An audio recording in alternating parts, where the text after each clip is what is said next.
Hello and welcome to Timeless Truths, Episode 1, The Church and the Arts.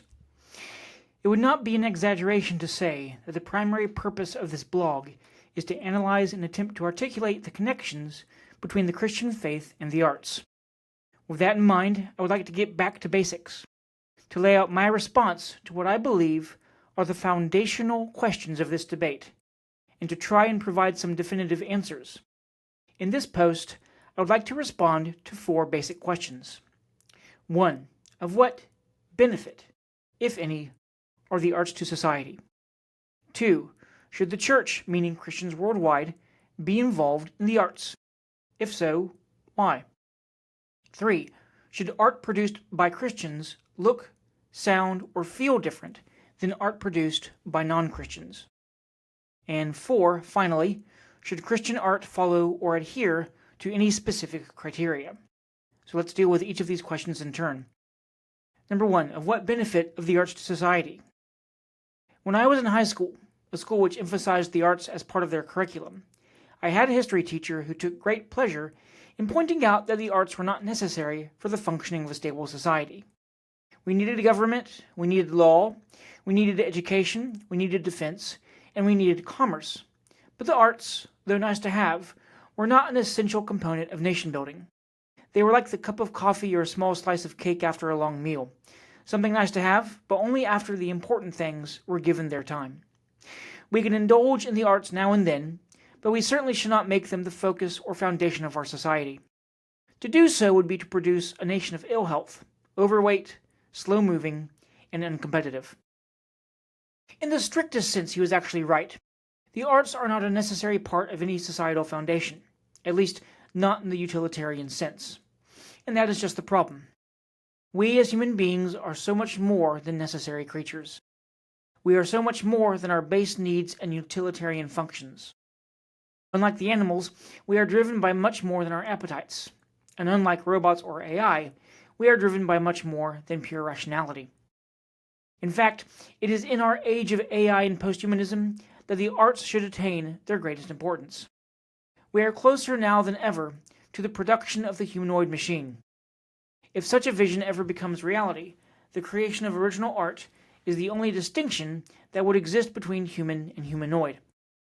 AI may be able to paint the picture of a beautiful sunrise, but it will never do so because it is compelled by nature's beauty. It is simply reproducing an amalgamation of all the sunrise images which it has collected. Its only compulsion is command. The humanoid machine that would paint the picture of a beautiful forest filled with cute woodland creatures is the same humanoid machine that would drop a napalm bomb on an actual forest without the slightest twinge of conscience or realization regarding the incongruity involved between the two acts. I can imagine a future dystopia in which the last surviving remnant of humanity uses artistic production as a shibboleth in their war against the machines. Are you a human? Prove it. Make up a poem about the woman you love. So, to begin with, the arts are important to society as a marker of humanity. That is why, wherever you see a group of people, you will see artistic production of some kind. This is as true of St. Peter's Basilica, nestled in the heart of civilization, as it is of clay pots sculpted by hut dwellers in darkest Africa. But the arts do not only serve as markers for humanity. They also function as the canary in the coal mine. This metaphor comes from the early days of coal mining before the invention of devices which could record the levels of toxicity within a given cavern. Miners would bring canaries in cages into the coal mine with them. If the canary died, then the miner would know that the air had become too toxic, and it was time to get out. The metaphor, then, refers to the initial physical evidence that something is headed in a bad direction. If a society is about to collapse, it is not seen first in its institutions. Institutions are filled with millions of people. They are slow-moving and bureaucratic. This prevents great ideological changes from impacting them immediately, or, if they are so impacted, from demonstrating evidence of that impact for perhaps decades. But the arts are an entirely different matter. When ideological change begins to grip a society, the arts are the first to show it. Art is manifest thought and feeling. If you want evidence of what a nation's ideological center is, simply look at the art it produces. The arts are also the greatest mechanism for ideological change and psychosocial formation. This past week, Netflix has come under serious fire for several children's shows that feature trans, non-binary, and homosexual characters. This is how cultural ideologies and personal values are formed. Currently, the values of adolescents and young adults are formed not by the adult authorities and the institutions of which they are a member, but by the TV shows, YouTube videos, TikTok Reels, Spotify playlists, music videos, and films they consume on an almost daily basis. He who controls the arts controls the culture, and he who controls the culture controls the next generation. Number 2, should the church, aka Christians worldwide, be involved in the arts? I was raised in one of the largest evangelical churches in America. A lifelong Southern Baptist, I have never taken issue with any of the doctrinal stances of the denomination. Even when many of my friends in graduate school had left the Baptist church over its supposed sexism, I never felt the need to distance myself from it. That being said, there is one aspect of evangelical life with which I have always taken issue. They do not know quite what to do with the arts. There are many reasons for this, both historical and cultural, but the fact remains that evangelical churches in America engage very rarely, if at all, with the arts and artistic production. But is this really an issue? After all, what has art to do with the work of evangelism? We're supposed to be winning souls, not writing poetry. But I would argue that the arts are not only an important, but an essential component of any evangelical platform. Let me ask just one simple question. What methods should the church employ in its commanded goal to reach the world for Christ? The answer, of course, is all of them. If this is the case, it does not make sense to me that the church is not involved in one of the most powerful methods available for the dissemination of truth and values at our disposal. We as the church talk all the time about the need to impact and even change the culture. If we are serious about such an endeavor, then it is imperative that we engage in the arts. In The Weight of Glory, C.S. Lewis said that good philosophy must exist, if for no other reason, because bad philosophy needs to be answered. The same is certainly true of the arts. And trust me, there is plenty of bad art out there. Let me offer an illustration. The story is told of Satan, who one day decided to open his workshop and let all the demons in his employ peruse and take for themselves any of the implements for temptation that they found available there. One demon alighted on a large wooden wedge sitting in a corner, away from the other tools. When asked if he could take it, Satan strictly refused. "I'm sorry," he said, "but that tool is not for anyone's use but my own." When asked why, he explained that by that tool, all other temptations enter a man's heart. The label on that wedge-shaped tool read depression. We get the idea. People who are depressed are much more likely to commit all kinds of sin. It is not the man who has a large company of friends that goes into a brothel in the middle of the night. But here's the point. Imagine that God has a similar workshop, also filled with tools. Tools not of temptation, but of faith and belief.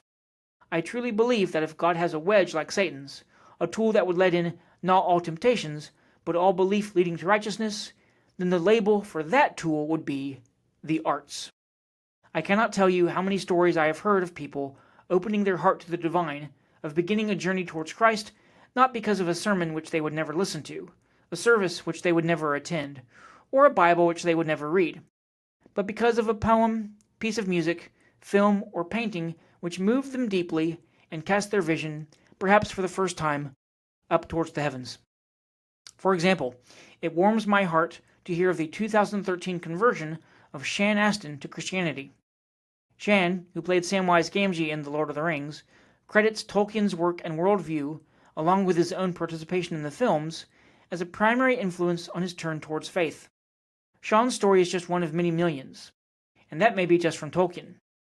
A metaphor I often use is this. If the word of God is the sword of the Lord, then the arts are his subtle knife. It may take more time to be effective, but it is just what is needed for more intricate operations. Let me end this section with this. Our God loves the arts.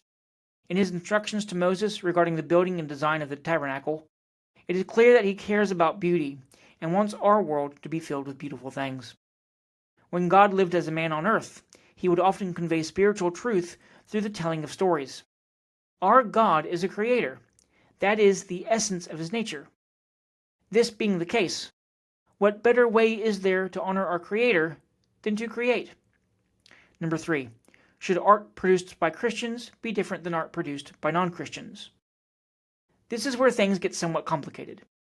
One of the primary difficulties when attempting to articulate the distinction between Christian and popular art is that, up until the late 19th and early 20th century, such a distinction did not exist, at least not nearly to the degree to which it does today. From the dawning of the Christian era in the West in about the 6th or 7th century to the secular incursion of the 1880s and 90s, sacred art was the popular art form. The most popular and gifted artists of these periods were also deeply devout Christians. Much more importantly, artists of faith were not barred from popular platforms, as happens so often today. But the divide that exists in our own time makes us question what exactly is meant by Christian art. Should art produced by Christians look different than art produced by secularists? And if so, are there rules a Christian artist should follow? I argue that the answer to both questions is yes. For the same reason that the life of a person who knows God should look different than the life of a person who does not, the art produced by a Christian ought to look different than the art produced by a non-Christian. How is such differences demonstrated? I would like to give one great rule for the production of Christian art, or art produced along the lines of biblical values, followed by 4 possible criteria. My one great rule is this: art produced by Christians must prioritize quality over ideology or messaging. As Martin Luther once said, "If I am a Christian shoemaker, I do not prove this by carving little crosses onto my shoes, but by making good shoes." Scripture itself commands us that whatsoever thy hand findeth to do, do it with thy might. For there is no work, nor device, nor knowledge, nor wisdom in the grave, whither thou goest. What we do for God's glory. If we hold that honor high, then the work we produce should also be of the highest quality. That is not to say that Christian art should not have a message, but that any message a Christian artist may include in their work must not be the driving motivation behind the art itself.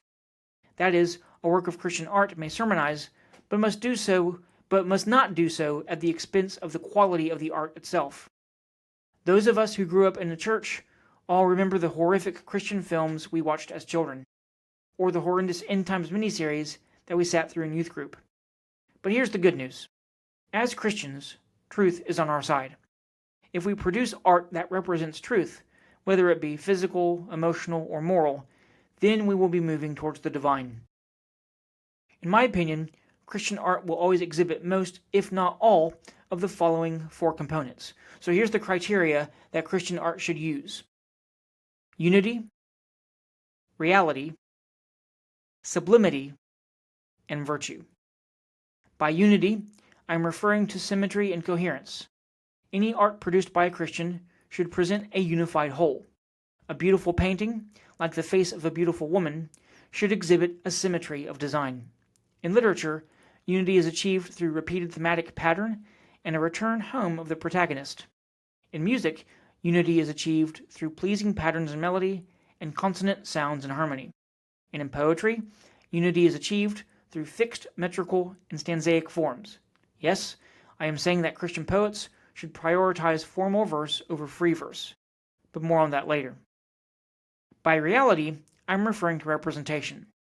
That is, Christian art should present images and ideas that conform to or present similitudes of created reality. Visual art should reflect the reality of the created world. Literature and film should present characters that are realistic and that behave as people truly behave. And music should exhibit a logical connection between sense and sound. That is, the sounds that are produced should represent a logical analog to the piece's title. This same analog should exist in poetry. The standard of representation, in addition to producing great art, also protects it from what I call the romantic glorification of amateurism. This should be obvious. If I set 2 artists at the top of a mountain, looking down on a forested valley during a purple sunset, and ask each of them to reproduce the scene, the one whose representation of the scene is more accurate is the better artist. With the rise of pop art, splash painting, and Jackson Pollock's works, the strict division between the amateur and the professional has slowly vanished. This is not a good thing. The result of this erasure is the devaluation of art itself. Most people would argue that the reason painting and poetry have been devalued as artistic expression is because of the rise of video and digital media. While this is true to a degree, the devaluation of art has been propelled by the application of post-structuralist thought to the art itself. Who would pay for an art piece that cannot be distinguished from a finger painting by any 5-year-old? If we want to return art to the value it once held in culture, then we must first bring back the standard of representation and the standard of high quality. By sublimity, I am referring to that element of splendor and elevation that all great art exhibits. Our modern-day conception of what we call the sublime comes to us courtesy of the Romantics, and is one of the only values they have given us that does not make me want to throw them in a body off the highest peak of Mont Blanc. I hate to do this, but I must, since the definition of sublimity is so precise. The Oxford English Dictionary defines the sublime in a few different ways, depending on the medium of the work produced. In poetry and literature, the sublime is the expressing of noble ideas in a grand and elevated manner.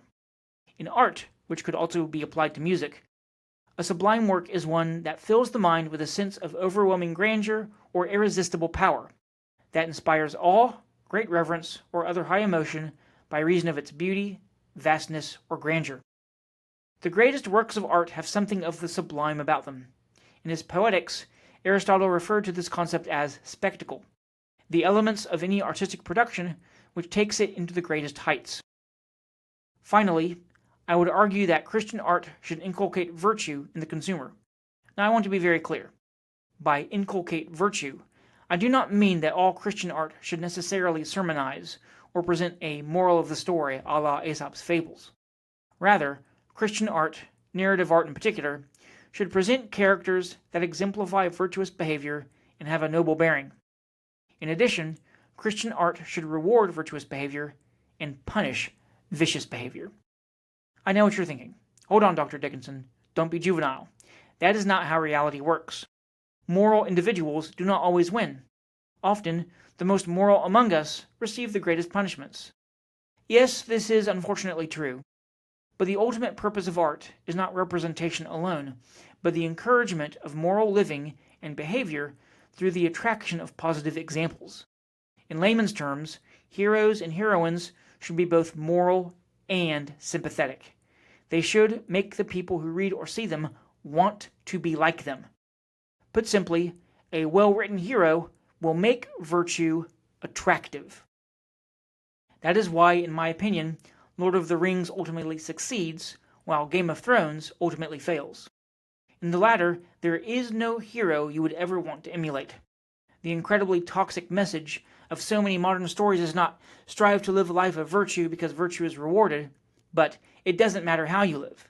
The world is going to screw you either way, so why bother? No wonder why so many young men are suicidal. They have no examples to follow. An insidious subversion of the classical hero is the well-meaning but ineffective nice guy. He is perfectly good in a sense, but he also never stands for anything. He is neither greatly good nor greatly bad. Heaven save us from such impotence disguised as goodness. So what does all this mean? My parting challenge is directed to the church. Produce good art. Produce art that praises beauty, splendor, and virtue. Flood the world with stories and images that will encourage people towards beauty and virtuous behavior. The arts are like the rudder of a ship. If we are able to turn it all together, then culture itself will soon follow. I know that there are probably many people who have great contradictions and objections to the 4 criteria that I just mentioned and how I explained them. Don't worry, I'm going to deal with those objections in another post. So thank you for your time, and I hope you received something from this.